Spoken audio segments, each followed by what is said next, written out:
Audiolivro Segredos da Magia de Umbanda e Quimbanda. W.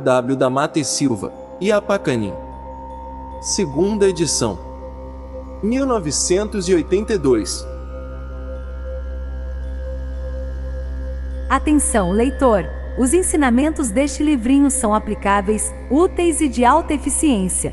É só experimentar. Foram pautados no que há de mais simples, certo, positivo e comprovado, pois são experimentações ou operações da alta magia branca de Umbanda. Os ensinamentos aqui deixados fazem parte da magia ou da tradição mágica verdadeira, cujos segredos estão nas páginas de cabala ária ou nórdica, detalhes na introdução, e que são inerentes à corrente astral de Umbanda. Essa cabala foi ocultada desde o famoso cisma de Irshu, ocorrido na Índia há 5.500 anos mais ou menos.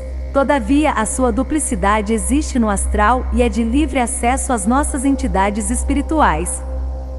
Portanto, nós, iniciado umbandista em questões de magia, não levamos muito em conta o que se diz nessa outra cabala, que foi empurrada para o ocidente, deturpada, falsificada e da qual o ocultismo ocidental está cheio, saturado, isto é, seguindo as águas turvas de uma corrente que não veio diretamente da fonte original. Ao revelarmos certas operações da alta magia de Umbanda, fazemo-lo seguindo a nossa linha doutrinária, que sempre foi, e será de contribuir cada vez mais para a melhoria de todos os irmãos e particularmente para os que se dedicam a essas práticas e necessitam muito de elementos de autodefesa. Assim procedendo, também estamos iluminando o nosso karma e nos pondo em relação cada vez maior com os altos mentores de nossa corrente.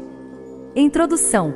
Este livro é mais um atendimento urgente que fazemos, ou melhor, que lançamos no seio desses irmãos umbandistas que o solicitaram, através de centenas de pedidos e sugestões diversas, quer por escrito, quer pessoalmente. Eles reconheceram a necessidade imediata de se escudarem em maiores conhecimentos práticos, como forças, como defesas precisas, simples e objetivas, pois, segundo confessaram, estão saturados de tanto ler e reler os tratados que versam sobre as chamadas ciências ocultas, mormente os que tratam da magia, visto não terem conseguido extrair deles algo de suficientemente positivo e que realmente pudessem aplicar nos seus terreiros ou tendas. Para o bem comum, isso porque na maioria desses tratados teóricos sobre magia, dado o complicado falatório sobre astros e astrologia esotérica, selos planetários e banquetas mágicas, salamandras, ondinas e elementais que ora dizem ser larvas, ora dizem ser tinturas de ideia, ora afirmam ser espíritos da natureza e misturam ainda nessa salada uma série de exorcismos, resulta tudo em grossa confusão, deixando a mente do estudante assim como que presa de um extenso cipoal de suposições. Desse mal se queixam também os próprios estudantes de ocultismo, não umbandistas, e todos estão certos, até certo ponto, pois essas obras são assim mesmo.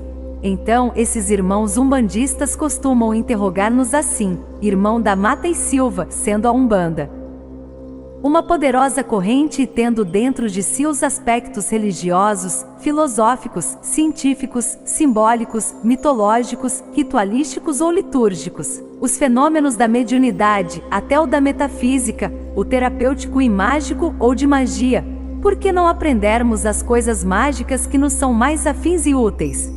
Sendo os nossos caboclos e pretos velhos verdadeiros magos, devemos ou não pautar nossos estudos segundo seus ensinamentos ou suas práticas?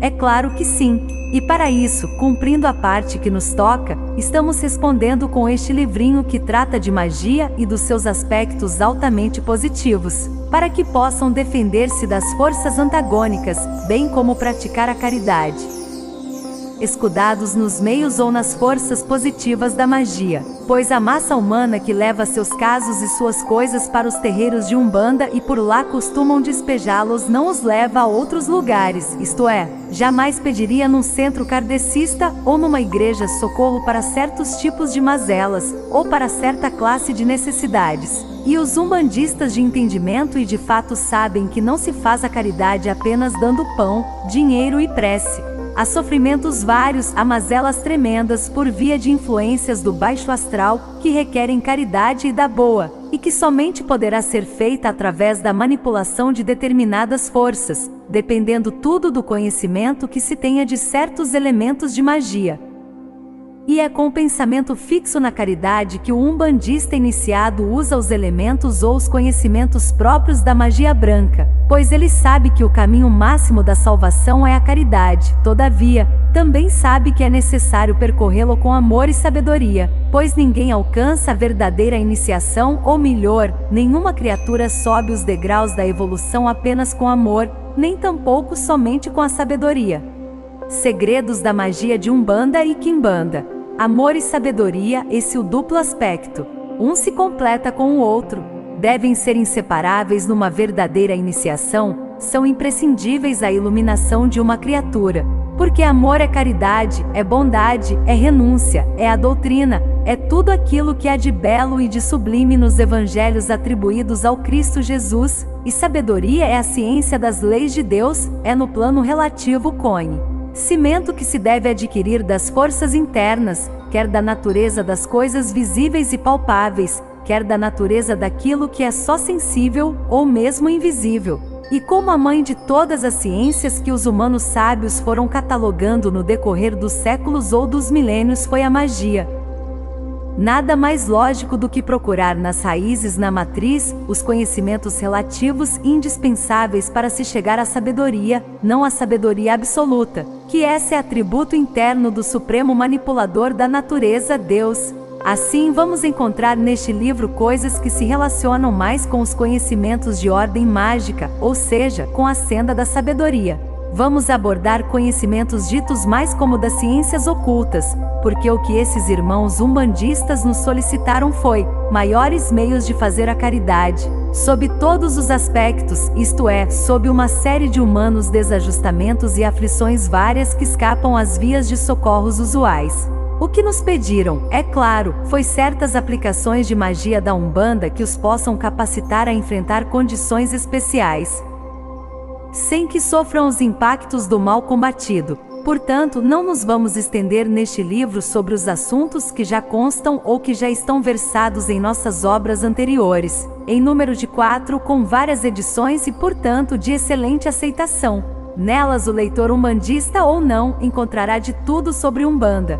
Poderá consultá-las na certeza de que elas representam o pensamento interno da corrente astral de Umbanda, o mesmo que dizer, de nossos caboclos, pretos velhos, etc. Porque convém frisarmos aqui, nós não nos dedicamos a escrever sobre folclore e nem tiramos diploma de escritor umbandista pelos livros dos senhores Edson Carneiro, Arthur Ramos, Nina Rodrigues e outros dignos e esforçados observadores dos costumes religiosos, sociais, etc. dos negros, através dos chamados candomblés. Nós escrevemos sobre Umbanda de fato e de direito, isto é, sobre a Umbanda esotérica, e estamos firmados em muitos anos de estudos e práticas, como médium e sobre médiuns. Umbanda, já o provamos exaustivamente, não é e nunca foi culto africano ou ritual de nação africana, também chamado candomblé. Essas 4 obras onde tudo isso está sobejamente provado são Umbanda de Todos Nós, um tratado com 288 páginas e centenas de clichês diversos. Sua Eterna Doutrina, com 200 páginas, Lições de Umbanda, e Quimbanda, na Palavra de um Preto Velho, com 124 páginas, e Mistérios e Práticas da Lei de Umbanda, com 208 páginas. 0. Agora uma palavrinha especial a nossos irmãos que se dizem, ou não, magistas, esoteristas, ocultistas, orientalistas, etc. Esses mesmos que assumem ares de peito oco, fofo, balofo de tanta vaidade e falsa sapiência e que de seus gabinetes pretendem ditar conceitos sobre Umbanda, julgando-a coisa de 3 graus classe. Vocês, irmãos, não sabem coisa alguma a respeito da corrente astral de Umbanda. E vamos dizer logo de uma vez, quase nada também a respeito do que vocês clamam de seus conhecimentos sobre as chamadas ciências ocultas, porque esses conhecimentos estão em mais de 80 apoiados em bases falsas, isto é, em ensinamentos deturpados, interpolados, retalhados, forjados, cópia de cópias de primitivas alterações, em que vocês se firmam mais para encher o peito de empáfia. É na dita tradição iniciática ou esotérica, o mesmo que dizer na cabala. Mas dizemos-lhes nós, está correta essa cabala ou tradição que vocês tanto estudam e seguem? Não, porque vocês não sabem. Diremos, de cada umbanda. Saibam que todos os conhecimentos dos antigos magos e iniciados egípcios, herdados da primitiva tradição ou ordem, foram sintetizados e guardados nos quadros murais em número de 78, descobertos na pirâmide de Mênfis. Eles eram e são a essência da sabedoria dada aos eleitos e por eles assim arquivados para a posteridade, somente os iniciados de fato. Os magos de fato podiam e podem interpretar os segredos ali representados. Hermes Tot ou sua escola tinha esses 78 quadros, que se denominaram arcanos maiores e arcanos menores, reproduzidos em lâminas de ouro, formando uma espécie de livro. Esse livro era considerado, e ainda o é, como a chave da cabala, da magia e também a chave da protossíntese científico-religiosa. Daí desse livro foi que compuseram o chamado tarot, o tarô, em 78 cartas também. Dessa fonte original, dessa tradição da sabedoria antiga, foi que os iniciados prepararam a dita cabala, que em hebraico ou em egípcio antigo significa o mesmo. Isto é tradição. Porém, acontece que a cabala verdadeira do conhecimento dos magos egípcios era designada como ária ou nórdica. Essa é que continha os segredos de tudo, enfim, as fórmulas corretas, os conhecimentos aplicáveis, etc., e que foi ocultada de fato, logo que se iniciou o famoso cisma de Irshu na Índia, porque atingiu logo o Egito e outros países. No entanto, aconteceu que os hebreus, aprendendo somente aquilo que lhes quiseram revelar sobre essa cabala ária ou nórdica logo a seguir, baseados na interpretação irregular de seus arcanos, compuseram também, na falta daquela, uma que passou a ser conhecida como cabala hebraica, quase toda alterada, portanto, uma falsificação da verdadeira. Tanto é que começaram por dividir os arcanos em 22, 56, gerando logo com isso profunda deturpação na passagem dos mistérios, pois foge à base da numerologia sagrada, revelada na Umbanda de hoje, visto certo ser 21, 57, ou seja, 21 arcanos maiores e 57 arcanos menores.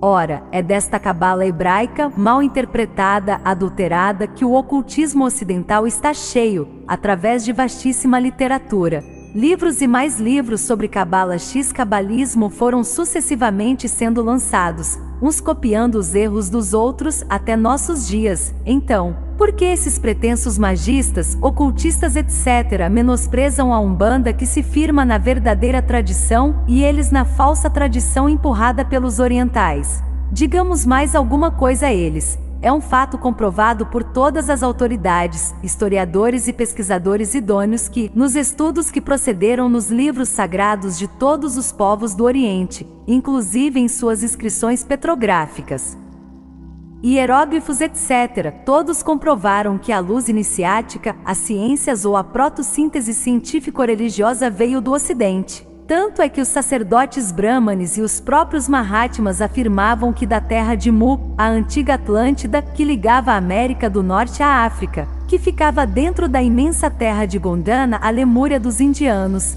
que é o que hoje se compreende como a América do Sul, a África e a Oceânia, é que lhes veio a tradição. Ou seja, a antiga sabedoria das coisas humanas e divinas ou ainda a ordem, a lei do verbo ou as revelações das leis eternas. Essa ordem já vinha firmada entre os atlantes que possivelmente receberam-na dos lemurianos e estes de uma original raça troncal, que foram os primeiros habitantes, como rei nominal propriamente dito, do planeta Terra. E foi também praticamente provado por Lund, Ameghino e outros que esses primeiros habitantes surgiram na era terciária, precisamente aqui, nesta região que se denominou Brasil, pois o seu planalto central foi a primeira região a emergir do pélago universal. Esses primitivos habitantes do Brasil se chamavam mesmo brasilanos. Esses brasilanos tinham seus sábios magos que eram denominados paiéis. Bem, ainda para efeito de conexão ou exemplo de relação, foi comprovado que os sinais astronômicos derivaram dos sinais adâmicos, primitivo alfabeto, que as academias dessa citada ordem ensinavam como de origem divina, isto há uns 100 mil anos. Todavia, a velha crônica de Le Sincele, George, as listas de Maneton, historiador, os livros de Hermes, os de Jó, os tijolos da Babilônia, as inscrições petrográficas do México, do Peru e sobretudo as do Brasil, da Europa, Ásia, da África, etc., confirmam a existência dessa remota academia e desses sinais astronômicos em suas formas mais primitivas e rudimentares. E ainda, Diodoro, Cícero e Oper fazem remontar as observações astronômicas dos caldaicos, em Babilônia, a uma época de 473 mil anos, antes da expedição de Alexandre, provando pelas suas inscrições que esse povo já havia determinado eclipses solares e lunares periódicos e os movimentos planetários, 11.542 anos antes de Cristo, com absoluta precisão. Ora, um estudo comparado sobre a origem dos signos e da grafia deixa evidente que os próprios sinais do alfabeto adâmico são nada mais nada menos que derivações dos sinais usados originariamente pelos nossos paiéis daquelas eras. Com isso queremos dizer que a grafia original, mãe de todas as grafias, teve seu berço aqui no Brasil, e pela interpretação dos sinais deixados nas pedras de várias regiões do Brasil, e mesmo por dentro da verdadeira e antiquíssima tradição de nossos aborígenes ressaltam os ensinamentos sobre uma antiga ordem ou academia, dita já como Tuiabaé, Quaa. É por isso, com esses simples indícios, que se vê a veracidade das informações dos veneráveis Mahatmas indianos. Quando, sendo mais explícitos, ensinavam que foi Rama, um celta europeu, que difundiu por todo o Oriente os mistérios de uma academia, de uma ordem, etc.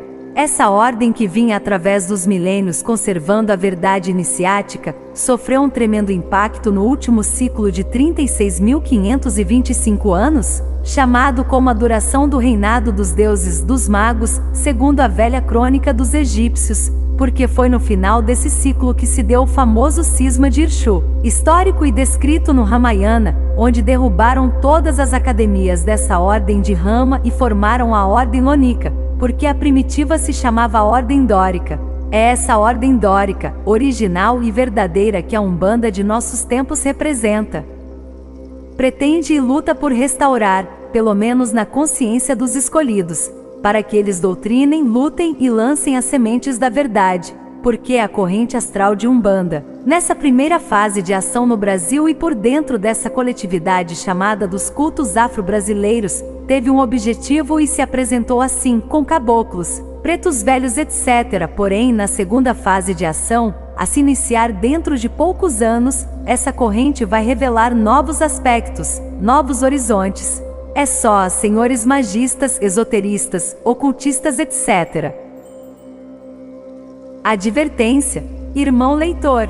Agora que você está pretendendo ler este livro, e naturalmente pelo seu título você espera encontrar nele muitos ensinamentos úteis, práticos e, por que não dizê-lo, a orientação segura que você esperava sobre magia de Umbanda, saiba que realmente vai encontrar esses ensinamentos. Todavia deve, antes de tudo, meditar sobre os simples conselhos que estamos dando abaixo, a título de advertência. Irmão, se você pretende praticar a sagrada magia de Umbanda, de coração limpo e no firme propósito de servir a seus semelhantes na linha justa da caridade, então leia todo o livro, que as portas do astral se abrirão para você. Cada vez mais, enfim, o seu entendimento receberá maiores clarões. Irmão, se você pretende aurir nessa obra os conhecimentos necessários à sua defesa pessoal, sem jamais ferir ou pretender ferir o seu próximo, então leia-a, que será recompensado. Nele você encontrará esses legítimos meios. Irmão, se você espera achar nesse livro os meios corretos para a justa melhoria em suas humanas condições, leia-o. Até isso você encontrará. Porém, se você tem um coração negro, tem ódios, rancores, ciúmes, vaidades anormais e quer de alguma forma explorar ou prejudicar a qualquer de seus semelhantes, feche o livro, não leia, não tente usar o que aqui se ensina. Porque você vai cair num abismo tremendo, vai se envolver com forças de tal ordem que passará um mero joguete sob seus impactos. Porque saiba, irmão magista, ocultista, esoterista, umbandista, etc. Para se praticar ou para se pôr em contato com as sagradas forças da magia branca é imprescindível que se tenha o coração limpo e a mente serena, isto é, pensamentos voltados única e exclusivamente para o bem.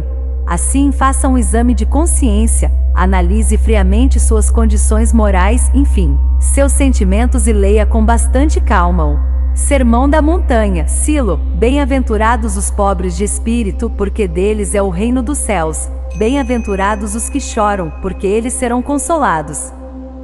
Bem-aventurados os mansos, porque eles herdarão a terra. Bem-aventurados os que têm fome e sede de justiça, porque eles serão fartos. Bem-aventurados os misericordiosos, porque eles alcançarão misericórdia. Bem-aventurados os limpos de coração, porque eles verão a Deus. Bem-aventurados os pacificadores, porque eles serão chamados de filhos de Deus. Bem-aventurados os que sofrem perseguição por causa da justiça, porque deles é o reino dos céus. Bem-aventurados sois vós, por minha causa. Mateus 5, 6,7. Escutou?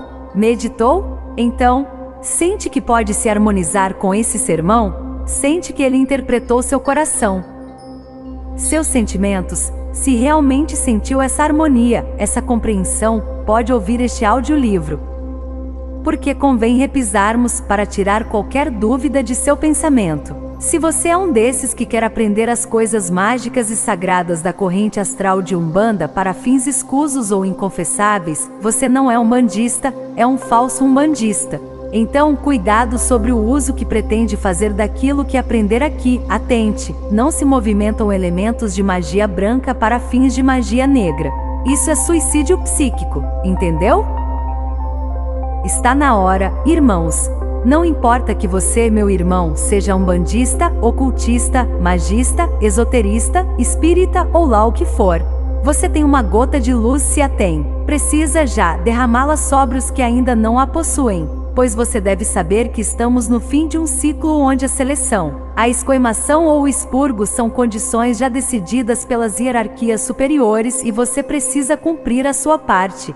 Então, por que essa indiferença? Se você sabe e tem meios de elucidar, doutrinar, etc., o que está esperando? A sua indiferença, o seu comodismo podem não ser conivência direta com o erro, com a exploração, mas talvez seja uma covardia espiritual. Você sabe que todos os que podem de alguma maneira cooperar no combate à ignorância religiosa, à exploração sob qualquer aspecto já estão com o dedo do astral em cima? Já foram apontados, fichados para esse mister? Você quer ser fichado nos tribunais do astral como indiferente? Porque sua indiferença possivelmente já foi assim classificada, ou é comodismo do egoísta, ou conivência, ou covardia espiritual. E não se iluda com certas fórmulas filosóficas que pregam o desprendimento de tudo. Ninguém foge à luta moral, ao combate espiritual, sem cair nas injunções sombrias de seu próprio karma, pois ninguém dá as costas ao cego de espírito. Aos de entendimento, ofuscado e sobretudo aos que somente estão esperando uma gota de luz, tendo meios para isso, sem que sofra as consequências de sua covardia espiritual. Sim, você está meditando sobre isso? Mas, está claro, o caso se resume nisso. Você podendo não faz, tendo para dar não dá. Ah, já sei, você é apenas um acomodado, não quer contrariar ninguém. Pois sim, você será incomodado por outros lados. Irmão umbandista, magista, esoterista, etc. Cumpra a sua parte desassombradamente. Você tem uma gota de luz. Derrame-a sobre a ignorância de seus outros irmãos. Desencarne levando esse crédito para sua ficha kármica, que é o de ter feito todo o possível para ajudar na evolução de seus semelhantes. Esclarecendo-os. Se você é desses que vivem lendo obras espiritualistas, esotéricas, espíritas e mesmo os evangelhos, só para o seu bem-estar, não se preocupando em elucidar, quando tem oportunidade, saiba que isso é uma forma de egoísmo muito prejudicial a você mesmo, porque você não desconhece o efeito dessa lei, dando é que nos credenciamos a receber. Sim, não adianta pensar e procurar uma evasiva. Atente, aquele que se inteira das grandes verdades pelas luzes que lhe são próprias deve espalhá-las, deve reparti-las sempre que puder, sem que com isso queira apagar sozinho a imensa fogueira do mundo, porém dê seu copo de água. A Umbanda. A Umbanda. Vamos definir mais uma vez, ainda que em linhas simples, pois muitos irmãos, ao lerem este livro, talvez ainda não tenham tomado conhecimento das obras anteriores de nossa autoria e já citadas na introdução. É uma poderosa corrente espiritual, mantida do astral para a massa humana e afim aos terreiros, às tendas e cabanas. Mantida, é claro, pelos espíritos que denominamos de caboclos, pretos velhos e crianças. Essa corrente astral de Umbanda é uma das mais fortes integrantes do governo oculto do mundo e por isso lhe foi confiada uma grande missão no Brasil, o coração do mundo, pátria do Evangelho. Essa missão foi a de ajudar e guiar uma coletividade mais pobre, mais humilde, mais necessitada, quer no aspecto humano propriamente dito, quer no da doutrina das leis do Pai Eterno. Essa coletividade foi denominada como a dos adeptos dos cultos afro-brasileiros. Muito embora essas condições estejam, hoje em dia, bastante superadas e a influência da Umbanda já tenha se projetado, se firmado mesmo em todas as classes sociais, o fato é que o impulso primitivo de sua razão de ser ou de atuar, aqui no Brasil, foi o de incrementar a evolução dessa dita imensa coletividade que se vinha arrastando dentro de práticas e concepções ligadas aos aspectos confusos e degenerados dos chamados cultos africanos, ou rituais de nação, a par ou de mistura com certas influências oriundas dos ritos de nossos aborígenes. Esse duplo aspecto que vinha norteando as linhas afins dessa massa, ainda recebeu a influência do catolicismo, e nos últimos 50 anos, a do espiritismo dito como de Kardec. Foi quando as hierarquias superiores acharam por bem intervir diretamente e fizeram com que se criasse, do astral para essa massa dos adeptos dos cultos afro-brasileiros, todo esse poderoso movimento que logo foi definido ou esclarecido como de Umbanda. A Umbanda de alguns anos para cá foi enriquecida com uma vasta literatura, por onde se constata que ela pode ser codificada a qualquer momento, bastando para isso que a escolha seja feita por dentro do que há de mais certo e de mais interno. A Umbanda se revela de uma atração irresistível para o povo, porque nela os fenômenos da mediunidade surgiram como uma espécie de alavanca que sustenta e movimenta os terreiros.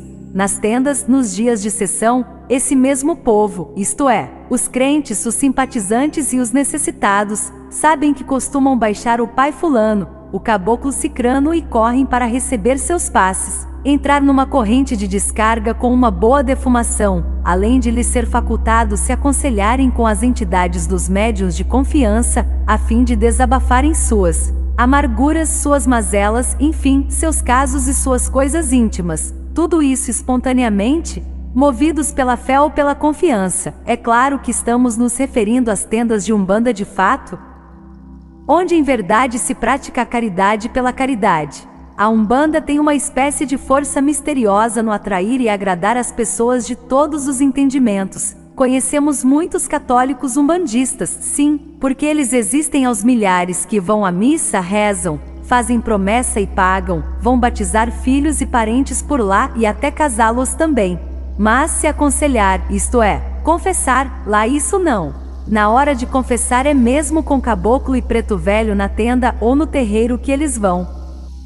Porque já está provado, é uma religião genuinamente popular, do povo pobre, e isto se dá por vários fatores importantes, dos quais vamos ressaltar apenas 4. A. Pela absoluta tolerância e ausência de qualquer preconceito de cor ou de raça, pois não se pergunta ao necessitado de onde vem ou a que religião pertence, etc. B. Bela riqueza de sua liturgia, ou seja, a variedade de seus rituais de terreiro a terreiro, pelos quais cada um se coloca segundo seus graus de afinidade. C. Pela dita manifestação dos fenômenos da mediunidade, que são o vértice ou a razão de ser exterior. Tudo isso a par com a fama que corre sobre tal ou qual terreiro com seu caboclo fulano ou preto velho cicrano.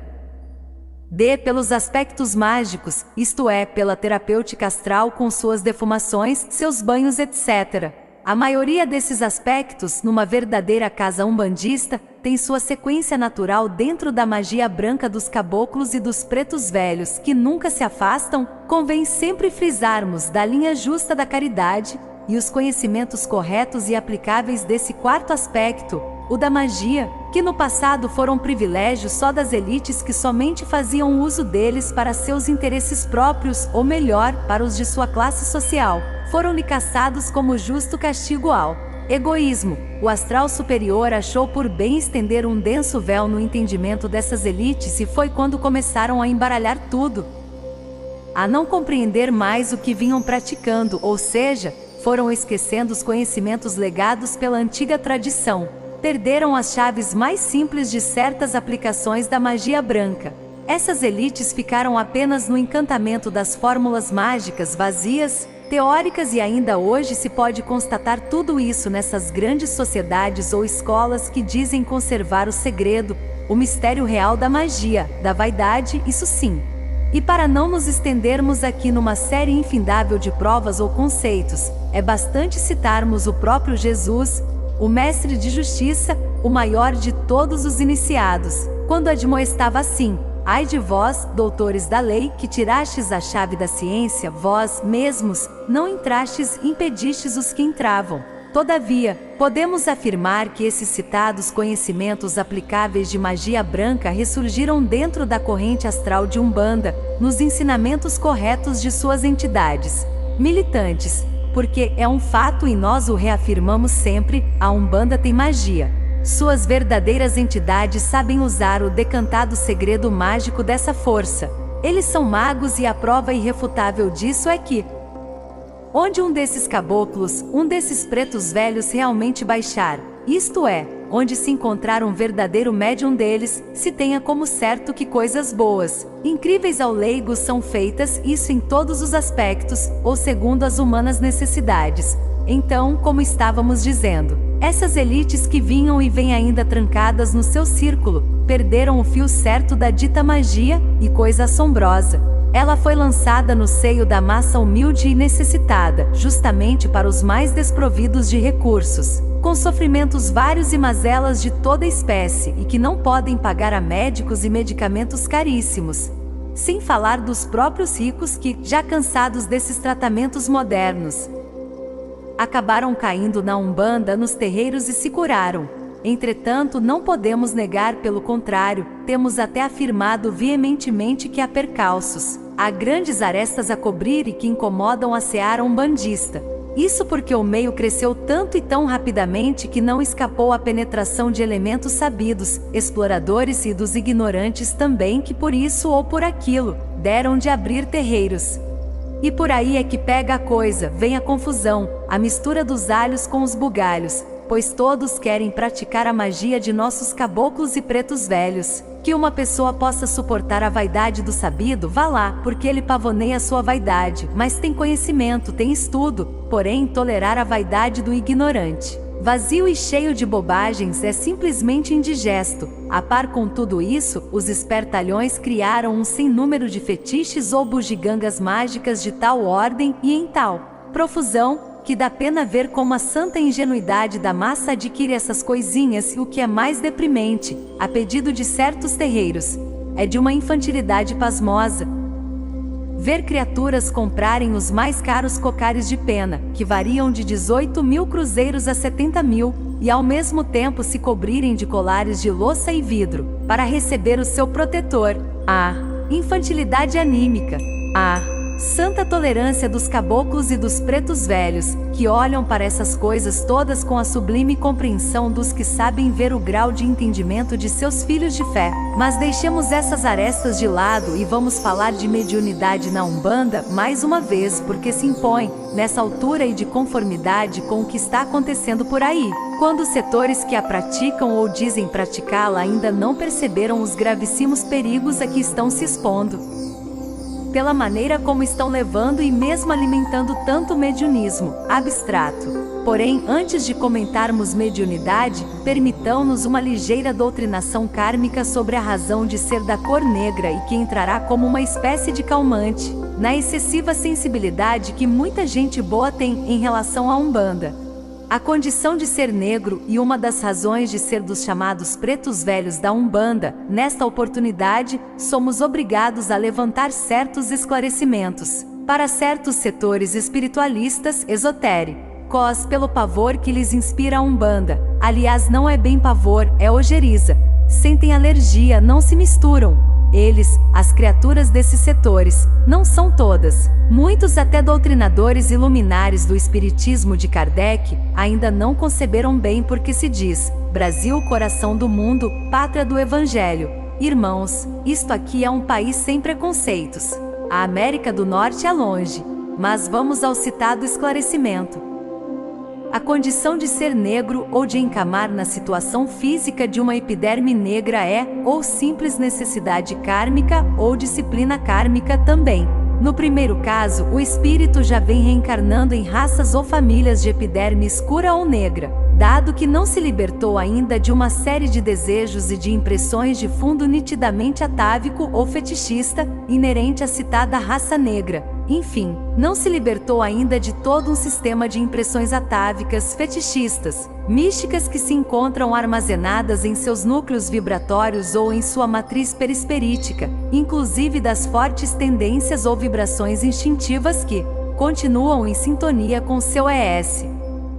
Ver esse assunto em nossa obra Lições de Umbanda e Quimbanda na palavra de um preto velho. Estado de alma e que o faz cair na corrente kármica reencarnatória, que o conduz sempre aos mesmos núcleos humanos afins. Fica, portanto, claro que é a lei kármica que ajusta, dentro de um processo que a necessidade do espírito requer. No segundo caso, tudo se relaciona a uma questão de disciplina ou castigo kármico. Entram nisso os egoístas, prepotentes, orgulhosos, desapiedados, enfim, seres que tripudiaram sobre a miséria dos outros, quando foram na vida humana grão-senhores.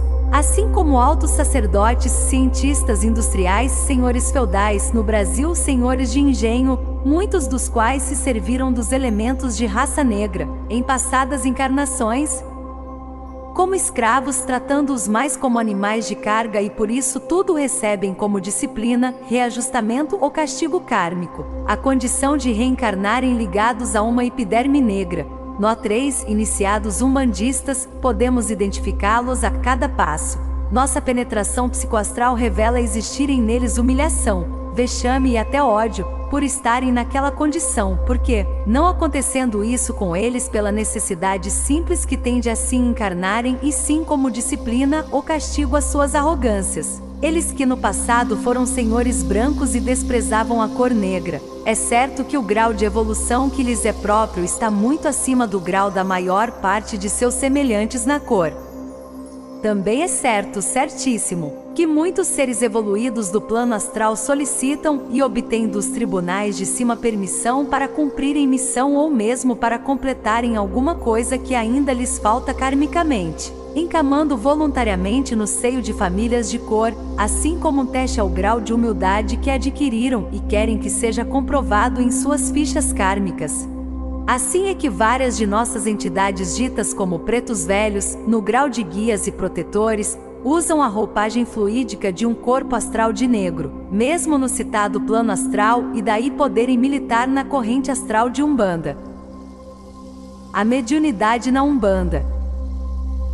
Já temos escrito muito sobre mediunidade e pelos esclarecimentos que demos, temos a certeza de que centenas, milhares de criaturas, de irmãos, já conseguiram se libertar, isto é, já quebraram os grilhões que os prendiam a certas práticas mediúnicas. Conseguiram essa libertação porque lendo e meditando, vendo e comparando, segundo as simples elucidações contidas em nossas obras, romperam os véus que lhes obscureciam o entendimento e passaram a ver esses aspectos corriqueiros de certas sessões em suas justas condições, e é por isso que doutrinam por todos os lados. A pior cegueira é a da ignorância, e o único remédio para ela se chama esclarecimento.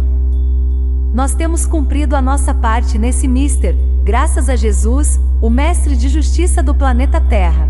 E nós estamos, como sempre, esclarecendo mais um pouco, vamos dizer duras verdades, porém necessárias. Não nos move a vontade de destruir, atacar, criticar. Não. Apenas somos movidos por uma força imperiosa que, do astral, ordena que digamos a verdade, sempre a verdade. Portanto, devemos reafirmar alto e bom som, mediunidade. Ou melhor, médios de afinidade direta da corrente astral de Umbanda existem. Apenas não estão todos por aí, aos milhares, nas sessões de todas as noites, como se fosse a coisa mais banal desse mundo receber e incorporar centenas e centenas de entidades. Como se falanges e mais falanges de caboclos e pretos velhos estivessem à disposição deles, médiuns, prontas a entrar em função a um simples toque de um botão elétrico, em atendimento ao simples fato de assim desejarem. Como se as condições reinantes na maioria dessas sessões estivessem de acordo, em sintonia, para que dentro da lei de afinidade, eles encontrassem campo para os legítimos contatos mediúnicos. Dissemos acima que médios da corrente astral de Umbanda existem, mas não estão por aí assim, às ordens de qualquer um. É impossível que outros, não apenas nós, ainda não se tenham apercebido de que há anos já se fez sentir sobre todos os ambientes que praticam ou invocam as manifestações mediúnicas. A força de uma lei que já em 1956, em nossa obra Umbanda de Todos Nós, denominamos como de retração. Sim, houve e continua havendo grande retração dos fenômenos mediúnicos ou espíritas propriamente ditos sobre dezenas, centenas talvez de criaturas que portavam, de berço, o dom da mediunidade e apenas estavam aguardando o tempo justo do desabrochar. Mas por que isso aconteceu e está acontecendo? Ora, porque mercantilizaram a mediunidade, expuseram-na nos balcões dos mais variados e inconfessáveis interesses e dos mais tortuosos desejos, e não é só, expuseram os médios inexperientes em panoramas de vaidosas encenações, de tais humanas atrações que os que não baquearam, caindo de vez, envolveram-se tanto e tanto que acabaram a ver navios, ficaram sós, sem assistência de seus protetores que foram. Ó 6. Dizem que essas coisas todas e outras mais são sinais dos tempos, males da época, fim de ciclo. Cremos que sim. No entanto, precisamos fazer algo mais, todos trabalhando, combatendo, doutrinando em benefício dos que ainda podem se salvar e dos que ainda não caíram nos abismos das quedas, dos fracassos. Lancemos enfim um brado de alerta aos predispostos, e particularmente aos que andam em busca do caminho certo e que não querem comprar nem vender ilusões.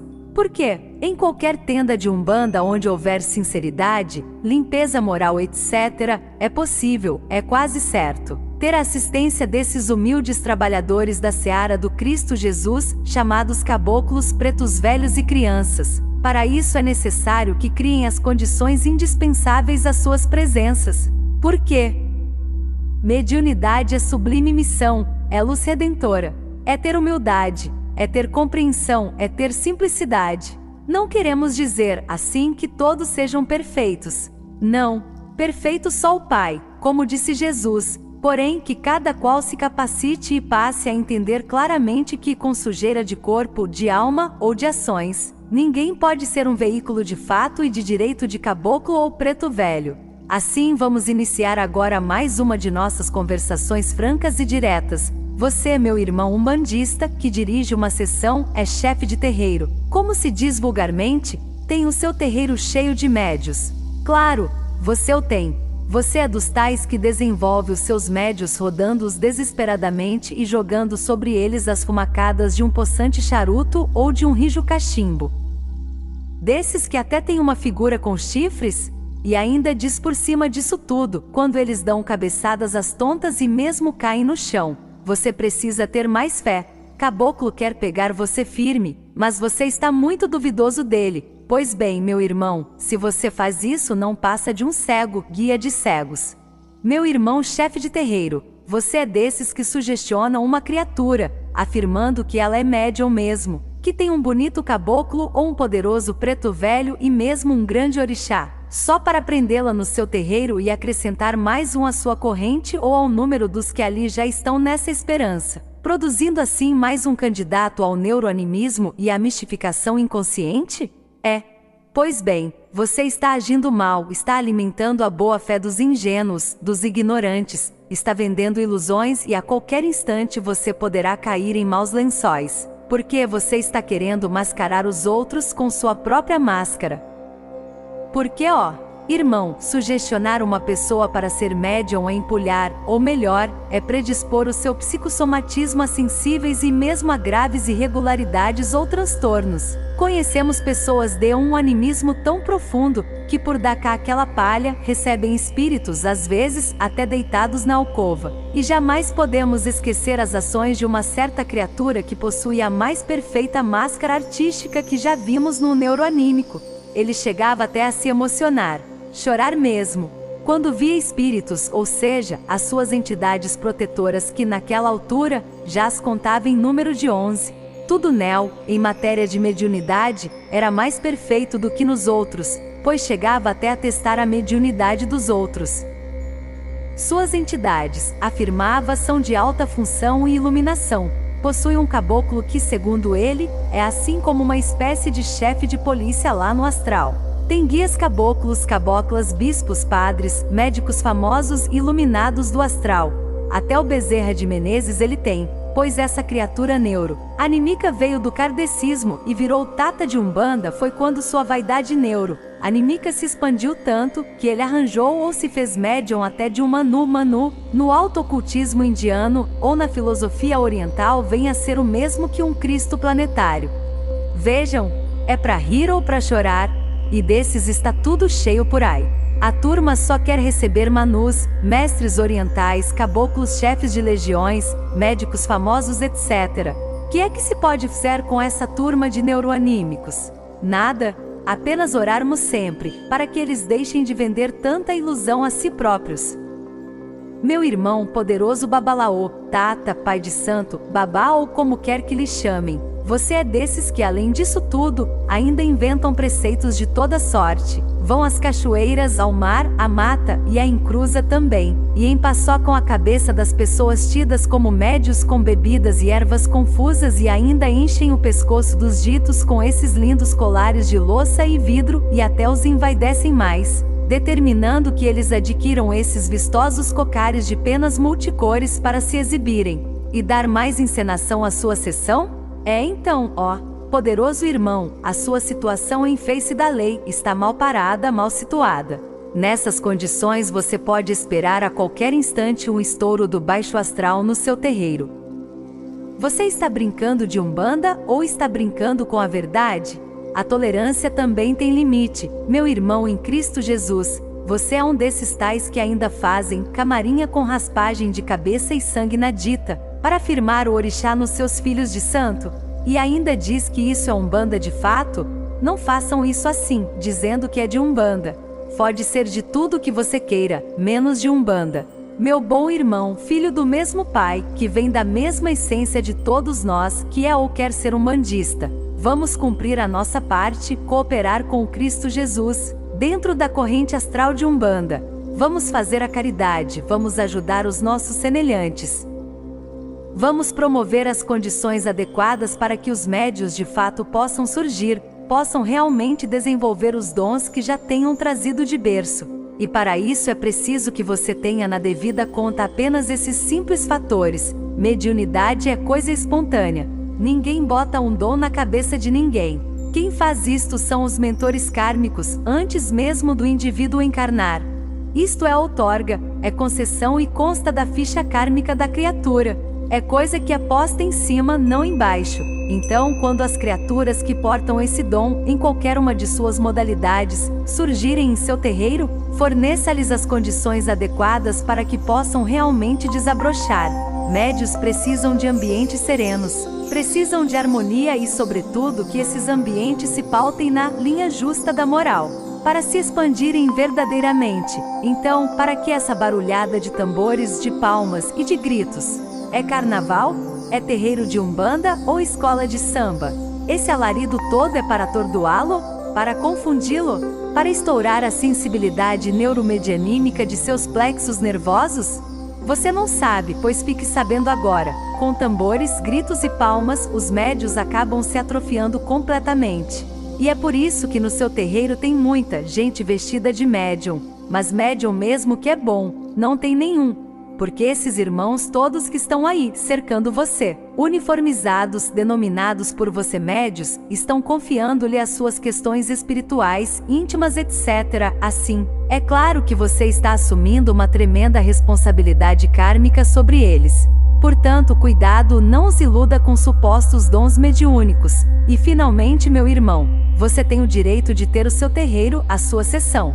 O que você não tem direito é de alimentar, tornarmos a dizer, a ignorância do ingênuo ou do crédulo.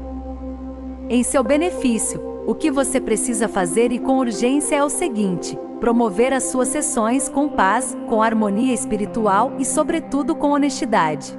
O que você precisa fazer sempre é pedir humildemente a Jesus, o Mestre de Justiça do planeta Terra, à sua mercê, através desses caboclos e desses pretos velhos, que você tanto invoca e que são também seus mensageiros. E o que você deve fazer já é alertar os que estão cegos pela vaidade e pelo fanatismo destruidor, para que não caiam nos abismos dos fracassos e das quedas mediúnicas. Mostre-lhes certos panoramas do meio, cite exemplos e ajude aconselhando, cumpra a sua parte. Diga-lhes que o médium, seja em que corrente for, é uma antena, sujeita às forças positivas e ao choque das negativas. Olhe, você quer saber em pormenores como é que os médiuns baqueiam? Quer saber quais são as 3 vias que os conduzem às mais desastrosas quedas? Pois então leia na outra página e com muita atenção o que ali se encontra. Quedas e fracassos de médiuns. Causas principais: vaidade, dinheiro pelo abuso da lei de salva, regras da dita lei e sexo, ou res que os esperam no astral, pelo que semeia, rei embaixo, colherão em cima. As advertências dos guias e protetores. Disciplina, castigo, abandono. Esses são assuntos áridos, sobre os quais todos se escusam de falar ou de escrever, e quando fazem, é por alto, indiretamente. Nós vamos abordar essa questão da maneira mais direta possível, pois visamos assim tão somente a levar um brado de alerta àqueles que estão predispostos a esses erros e mesmo para os que já caíram neles, visto termos a esperança de que nossa sincera advertência ainda possa chegar a tempo do recuo, da salvação ou da regeneração. Ora, é com grande tristeza, bastante desolado mesmo e sem o menor resquício de querer ser melhor do que ninguém, pois que também temos nosso karma bem pesado, por erros do pretérito que vimos, dentro de uma serena e acurada observação, quase que direta, sobre pessoas e casos, testemunhando, constatando como é grande o número de médios fracassados ou decaídos, o que é pior, sem termos visto ou sentido neles o menor desejo de reabilitação sincera pautada na escoimação real de suas mazelas, de suas vaidades, de suas intransigências, etc. O que temos observado cuidadosamente na maioria desses médios fracassados são os tormentos do remorso, que, como chagas de fogo, queimam-lhes a consciência, sem que eles tenham forças para se reerguer moralmente, pois se enterraram tanto no pântano do astral inferior, se endividaram tanto com os marginais do astral que, dentro dessa situação, é difícil mesmo se libertarem de suas garras. Isso porque o casamento de fluidos entre esses médios fracassados e esses marginais do astral, os quiumbas, já se deu há tanto tempo que o divórcio, a libertação se lhes apresenta dentro de tais condições de sofrimento, de tais impactos, ainda acrescidos da renúncia indispensável a uma série de injunções, que o infeliz médium decaído prefere continuar com seus remorsos. É duro, duríssimo mesmo, se libertar de um quiumba que entrou, há muitos anos, na faixa de um aparelho pelas suas antenas mediúnicas em distúrbio e cujo protetor ou guia, caboclo ou preto velho, o tem abandonado por causas morais, principalmente quando o seu caso foi sexo ou dinheiro. Mas situemos desde já, dentre os diversos meios pelos quais os médios têm fracassado, os 3 aspectos principais ou os 3 pontos vitais que os precipitam nos abismos de uma queda mediúnica, etc. Eles: 1. A vaidade excessiva, que causa o empolgamento e lança o médium nos maiores desatinos, abrindo seus canais medianímicos a toda sorte de influências negativas. 2. A ambição pelo dinheiro fácil, exaltada pelo interesse que ele identifica nos filhos de fé em o agradar, em o presentear, para pedir favores, trabalhos, pontos, afirmações, etc., que envolvem elementos materiais. 3. A predisposição sensual incontida, que lhe obscurece a razão, dada a facilidade que encontra no meio do elemento feminino que gira em torno de si por interesses.